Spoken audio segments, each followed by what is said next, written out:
Сұрап қуя яукырынан, айтмай қалғанарны әйткенде.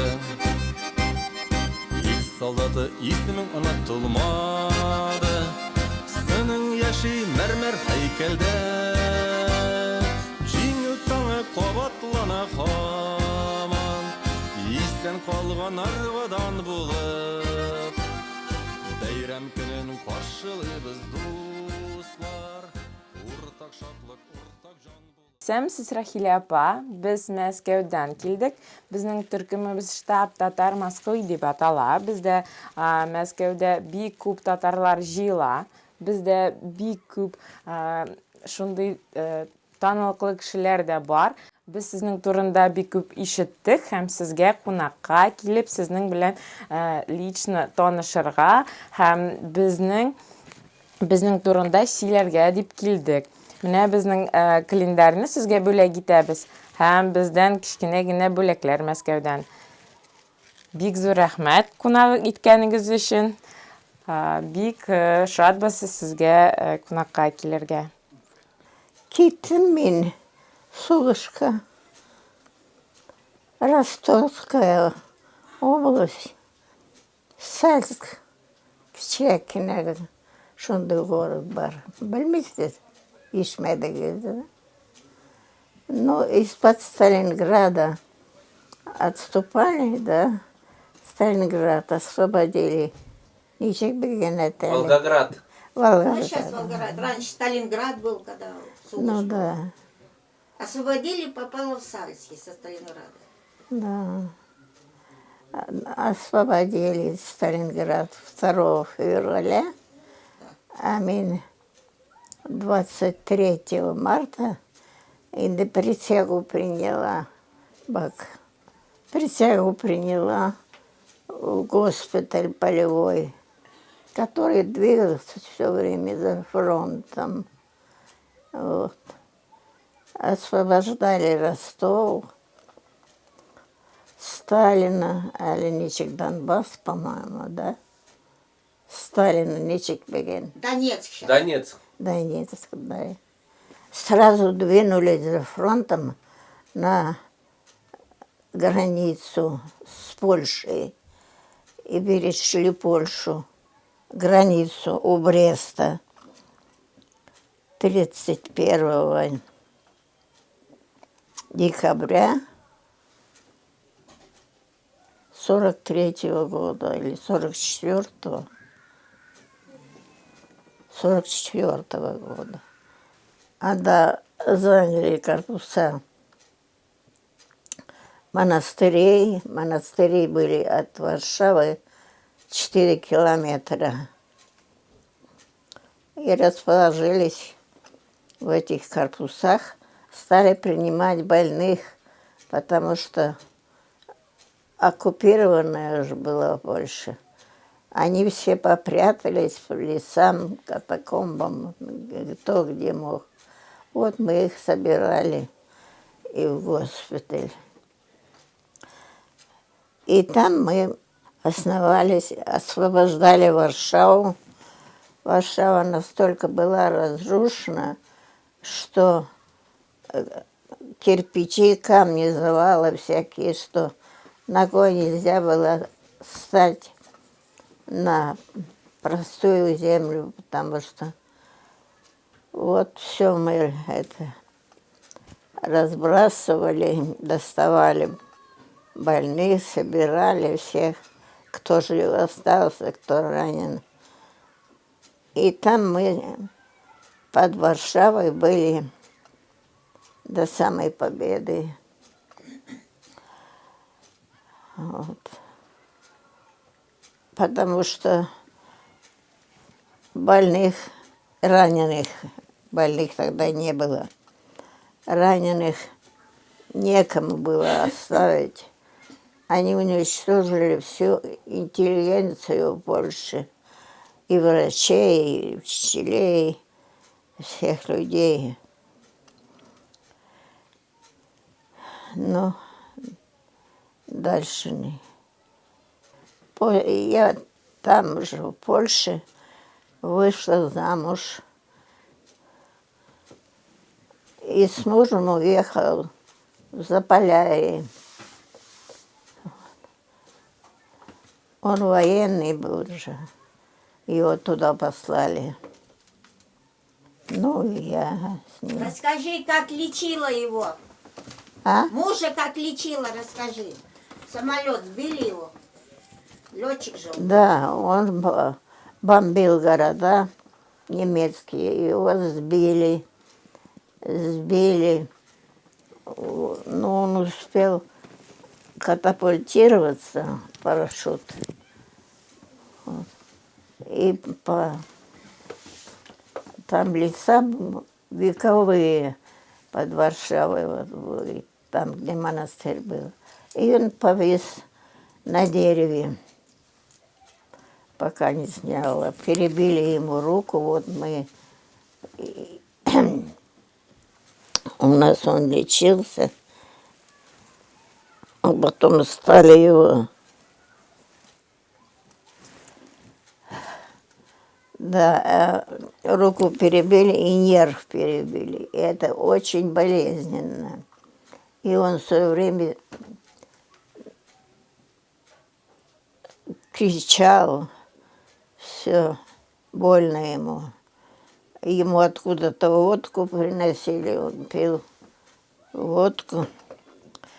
И вот, чтобы его руку спасти, чтобы не ампутировать, нужно было операцию сделать.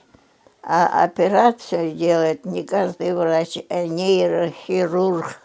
Нерв, потому что нейрохирург, а он на всю армию был один.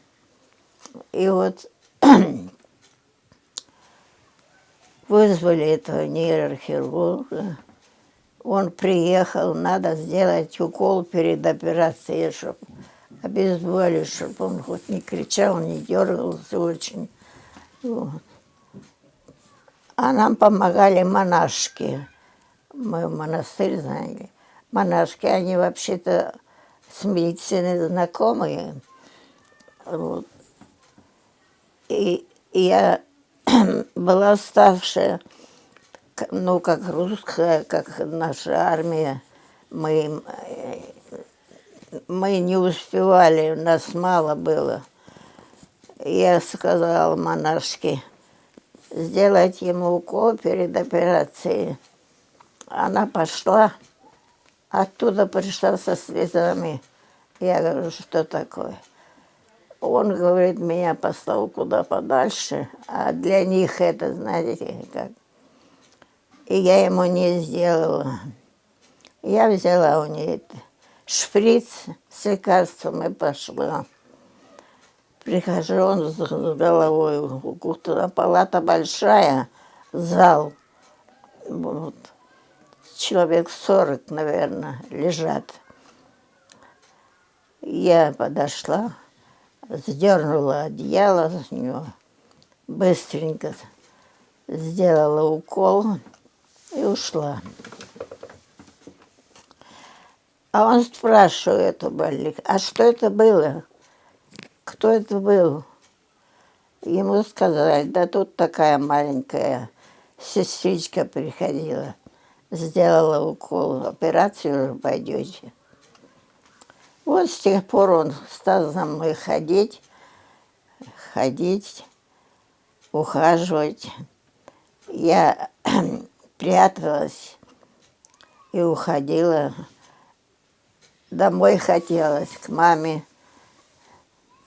А он сразу мне сказал, ты будешь моей женой. Я говорю, нет, я поеду домой. Но тут его, после операции он пошел на поправку быстро и выписали в часть. А часть стояла, он в русской армии был, а я в польской армии. Нас перевели в польскую армию, как только перешли границу. Вот. И уехал в часть. Через несколько дней приезжает обратно и говорит, я бы приехал за тобой. Я командиру сказала, мне там комнату выделили. Мы поженимся. Я говорю, нет, нет, долго не соглашалась. А потом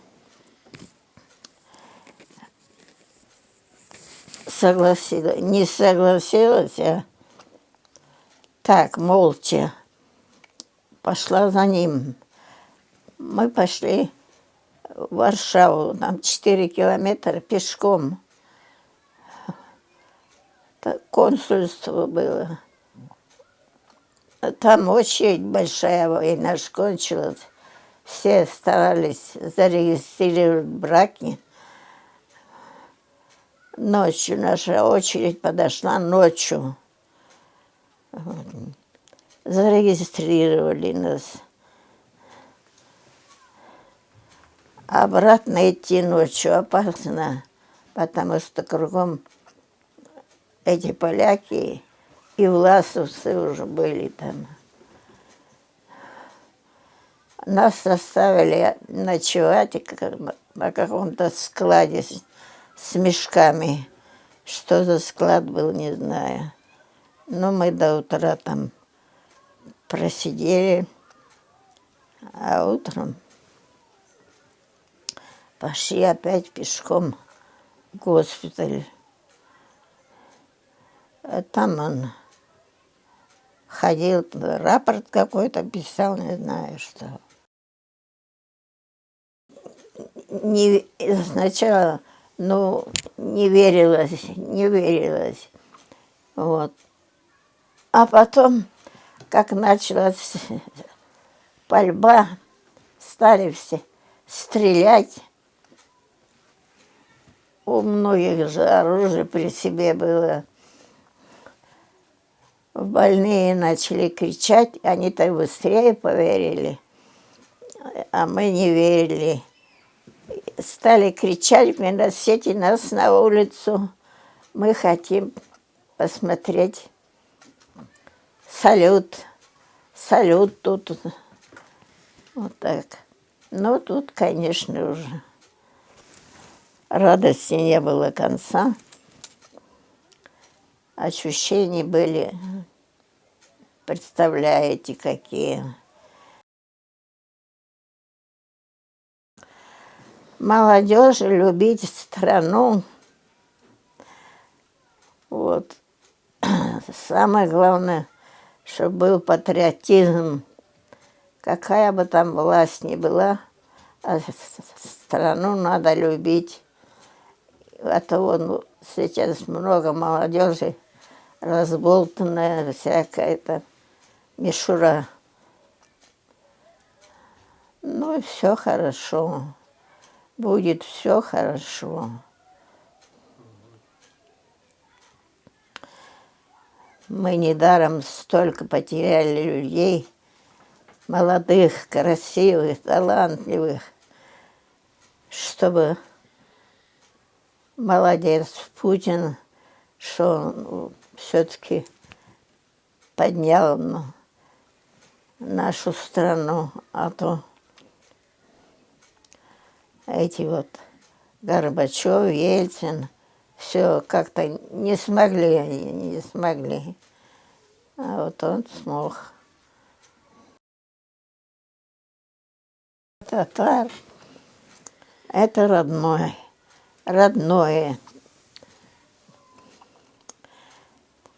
Я пока была замужем и ездили с мужем по отдаленным гарнизонам в Заполярье, где там татар никаких не было. Может, и были, но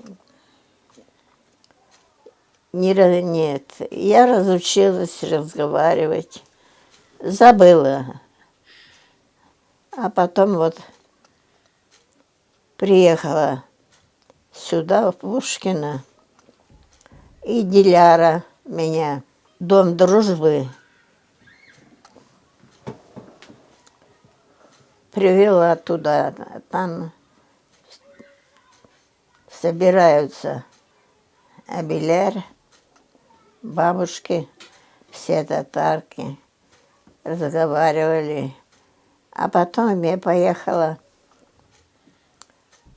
к племяннице. Там 2 года жила. И полностью восстановила язык. Ну, не полностью, разговорная речь. Вернулась к родному языку, к родным людям. Татар народ преданный. Это я по себе знаю. Да и вообще по своему окружающему с детства. С детства я была до ухода на войну. Это было, наверное, лет 19 мне. Вот. Все-таки по-татарски говорила, и среди семьи татары же тоже. Я жила раньше в Волгограде, 12 лет тому назад. И анда поехала и встретила племянницасын. Улайта Диляра, говорят, что ты в Пушкино уехала. А там да. А менде анда апамтра, боевых действий, говорит, медсестра до Варшавы дошла. И он меня спросила адрес, и Анарга позвонила. А мен живу на западной стороне, и он пешком, пешком через линию мені тапты үйде. Мен үйде болмадым, ирім болды. И вот потом меңа кушты берер келерге, мен келдім. И вот біз очыраштық и стали дом дружбага иттімізін. Әбилер янына, әбилер бек яқшы приняли. Біз анарға 90 яш устырдық дом дружбада. А вот тегелны устырдық 95 яш. Это Мамонтовкада, татарский культурно-просветительный центр, да? Анда бек көп халық был. Сначала біз возложили венки, там памятник воинам, победителям. А потом бекзур концерт яшадык, сталь яшадык, депутаты. Ну, представитель Татарстана келдилер, алар сняли фильм, прям показали про Татарстан, показал даже про нее. Вот. И так шла и дружим. Вот Хазар, конечно, он уже задыхается бекириалми, а то все время карыбас киля. Без якорыбас киля. Отсюда пешком, на ту сторону пешком бара дом дружбага. Вот какая площадь. На автобусе. Ну, на автобусе, а потом пешком от автобуса бара сколько. Карыбас рахиля, пабас киля. Задыхается, но киля. Шла якша утро. Хырмят итабыз, чай ичабыз. Недавно біз вот на день пожилого человека Рамиль Казрят часто киля нарга имама біз киля. Вот недавно біз на день пожилого человека тоже шанды розы китерде ол. Гля, что ол ярата розы, да. Ол бізде молодец, умница. Біз все равно дождемся 100 лет и отметим Алла берсе. Быйыл енді 75 ел біздің жеңуімізге һәм шонда Алла берсе күрешерге язсын.